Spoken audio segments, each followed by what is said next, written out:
gente, eu tô aqui no Papo Bom com Gente Boa. Se você ainda não se inscreveu, não se esqueça, só clicar e não se esqueça de curtir. Hoje o papo vai ser um pouco diferente, mas continua sendo com uma pessoa gente boa e um papo bom. E eu vou dar uma dica para vocês. Pipoca. Pipoca lembra o quê? Cinema. Estou aqui ao meu lado, Léo Ribeiro, que é cineasta de animação, tem vários curtas premiados e é professor de várias instituições também, né? E a gente vai... Léo, primeiramente quero te agradecer a tua presença, a tua disponibilidade. E eu vou começar, assim, voltando um pouquinho atrás, que eu li um pouco sobre você e você é apaixonado por quadrinhos, você foi apaixonado por quadrinhos, de repente, com essa coisa, assim, de que você queria ver uma movimento naqueles quadrinhos, você que fazia arquitetura acabou indo para a parte de animação, né? Como é que é essa história? Eu sempre fui fã de quadrinhos, gosto muito de história em quadrinhos, né? Desde o quadrinho norte-americano de herói até o quadrinho europeu e também o quadrinho brasileiro. Quando eu estudava arquitetura, eu tinha um grupo de amigos, né, todos desenhistas, né? A gente fazia fanzines, fazia quadrinhos de forma amadora. E foi a minha entrada para esse campo do desenho, né, ilustração, foi com os quadrinhos.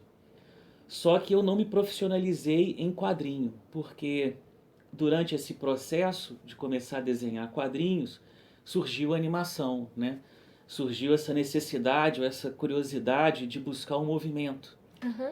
Então me profissionalizei em animação e acabei deixando o quadrinho e a arquitetura também um pouco de lado. Apesar que a gente até pode ver aqui atrás os traços do Léo, tem aquela parte da arquitetura presente, são uns traços super bonitos, né? Sim, eu acho que você pode notar nos meus filmes assim que os cenários são sempre muito bem trabalhados, assim, eu acho que é um ponto forte de todos os filmes. E eu acho que a arquitetura me ajudou assim nessa questão de desenho de cenário, de objeto, né, detalhes de perspectiva que às vezes uma pessoa que teve uma formação mais clássica de desenho, por exemplo, na Belas Artes, assim, não teria, né? Porque geralmente você foca mais no desenho anatômico, né, na questão do personagem e deixa o cenário um pouco de lado, né? E você teve a sua primeira estreia, que eu posso dizer assim, não sei se eu posso falar assim, que é o Lobo-Guará, né? Essa história. O Lobo foi meu primeiro Vou filme. mostrar aqui, gente. Ele foi produzido em Juiz de Fora. Uhum. Na época eu estava fazendo meu curso de arquitetura e tinha um desejo, né, político na época de se criar um polo de audiovisual na cidade. Então chegaram alguns profissionais, alguns cineastas é, de uma geração mais antiga na cidade para poder filmar e era interessante formar jovens também para trabalhar com cinema. Uhum. E nessa época eu era muito envolvido com alguns colegas da faculdade de comunicação que estavam trabalhando nessas produções. Então eu fui Adequando. me juntando, né, me Uhum. aproximando da questão do cinema.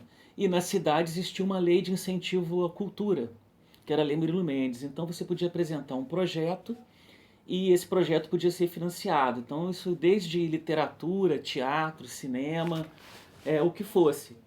E aí eu resolvi apresentar um projeto de animação, que foi a primeira animação produzida na cidade. Eu acho que talvez seja o primeiro curta de animação do interior de Minas Gerais. Eu não posso dizer isso com certeza porque eu não tenho os dados, mas eu acho Uhum. que quando eu fiz esse filme, que foi no início dos anos 2000, ainda não tinha tanta facilidade de acesso à informação e também de tecnologia digital. Então, assim, a produção de animação em Minas ficava muito concentrada em Belo Horizonte por causa da Faculdade de Belas Artes, né, da UFMG, da Universidade Federal de Minas Gerais. Então não existia esse tipo de produção no interior, né? Uhum. Então eu fui um pouco pioneiro nisso. Sim. E o Lobo me ajudou a entrar, porque eu entrei nessa sem saber nada, na Uhum. verdade. Porque foi tipo uma aventura. Eu fazia quadrinhos, tinha algumas noções rudimentares de cinema por essa aproximação a esses meus colegas da faculdade de comunicação, mas eu não sabia nada de cinema. e nem de quadrinhos. Eu acho que foi mais uma... Ó, nem de quadrinhos, nem de animação. Então acho que foi mais assim uma questão assim de aventura. Você foi ousado, né? Fui aventureiro, né?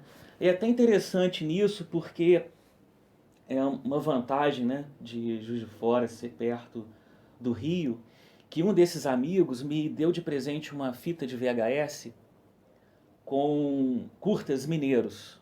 Olha. E aí, no verso da fita, estava escrito lá, CTAV, Centro Técnico do Audiovisual.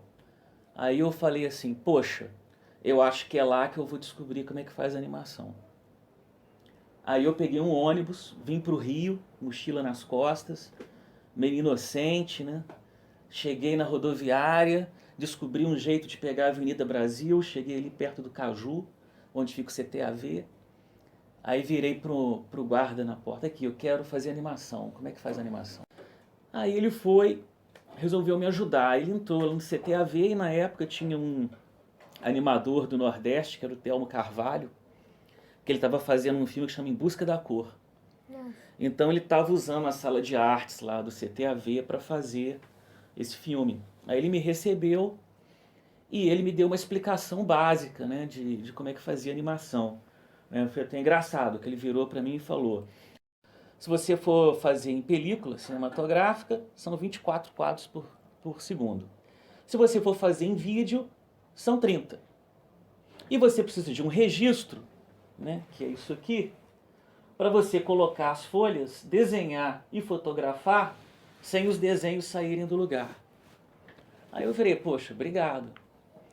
Aí voltei para Juiz de Fora, juntei a turma dos quadrinhos, né? Aí falei, e aí pessoal, vamos fazer um desenho animado? Eu falei, vamos, mas como é que faz? Pô, muito simples, se for cinema é 24 quadros, se for vídeo é 30. E a gente precisa de um registro. Então foi assim que eu comecei. Você tem sangue empreendedor, né? Você vai, se lança. E agora você está com um desenho, né? Que está rodando aí o mundo. Um desenho que também tem uma versão russa, né? Na fala. Me fala um pouco disso também. O Espiãs é uma produção coletiva, né? Eu acho muito legal esse filme porque ele é meio que uma retomada do meu trabalho como curta-metragista, né? Que eu saí de Juiz de Fora, vim para o Rio para trabalhar, né? Tem mais ou menos 10 anos que eu moro aqui, e acabou que, por questões de mercado, comecei a fazer muita animação de encomenda, né? A dar aula de animação e etc. E eu comecei a deixar um pouco de lado essa área autoral, né? Mas é aquela coisa, né? A gente percebe, né, essa falta, né? Então, o Esvias foi uma retomada desses trabalhos autorais, né, do curta-metragem. E foi uma coisa muito interessante, porque eu resolvi produzir um filme de forma coletiva. Uhum. Então, eu chamei vários colegas de profissão, convidei para eles participarem do filme também como animadores e co-diretores, né? Uhum. Porque tem uma coisa que é muito... Não é assim que seja muito chata, mas assim, que faz parte do ofício do animador, é a questão que você precisa se adequar ao traço de um diretor de animação, né? Por exemplo, você vai trabalhar num estúdio, vai fazer uma série, vai fazer um longa, você vai ter um diretor de arte, um diretor de animação que vão desenvolver o design, né? A forma, a cara do filme. Então, quando eles te contratam, você é obrigado a seguir aquela linha, né? Então você não tem como mostrar muito o seu trabalho artístico, é mais seu trabalho técnico, né? Como um técnico competente, né? Você vai fazer aquela animação, mas você não está expressando o teu traço. Então, nesse filme, o legal é isso, porque ninguém precisou de imitar o traço de ninguém. Uhum. Todos os animadores que participaram tiveram liberdade de desenhar os personagens com o estilo pessoal e com a técnica pessoal. Então ficou um filme bastante rico, porque você tem uma variedade incrível de técnicas e de estilos gráficos, né, que dão essa riqueza para o filme, né? Acho que esse que é o sucesso do filme. Uhum. E também, assim, essa escolha também não foi uma coisa assim gratuita, né? Porque o filme ele é baseado num conto russo de um escritor chamado Danil Karlov. E esse escritor, ele é de uma corrente de, de poetas e escritores russos, né, que era chamado de absurdistas, né? Então ele trabalhava com narrativas desconexas, né, e que no final você poderia construir um sentido.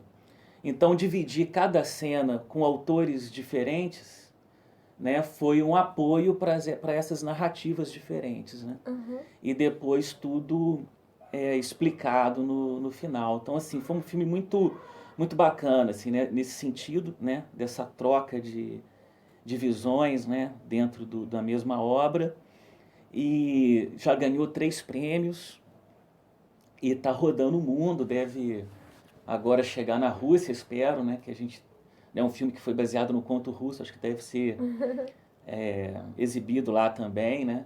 Ele ganhou quais Então, prêmios? ele ganhou um prêmio, ganhou menção honrosa no, no Baixada Animada, ganhou uma menção honrosa no Animacine e ganhou o 3º lugar da Mostra Nacional na Múmia de Belo Horizonte, que é um festival muito bacana. É o 2º festival mais antigo do Brasil de animação. Só perde para o Animamonde. Uhum. Nossa, gente, olha, é tanto assunto interessante, Léo. E uma das coisas, assim, tem alguma coisa que você também queira dar uma ênfase maior? Porque você é muito rico, né? De experiência, assim, que você acha que seja importante passar para as pessoas que assistem. Eu não sei, assim, eu acho que a gente está vivendo um momento interessante da animação brasileira, né? A gente vê que tem muita produção, a produção aumentou muito recentemente, né? Baseado nas leis de incentivo e no fomento da indústria cultural, né? Realizado aí pelo Ministério da Cultura, Ancine e Secretaria do Audiovisual, quer dizer, criaram uma base para se produzir animação, né? Então, se a gente pega 10, 15 anos atrás, o mercado era muito restrito.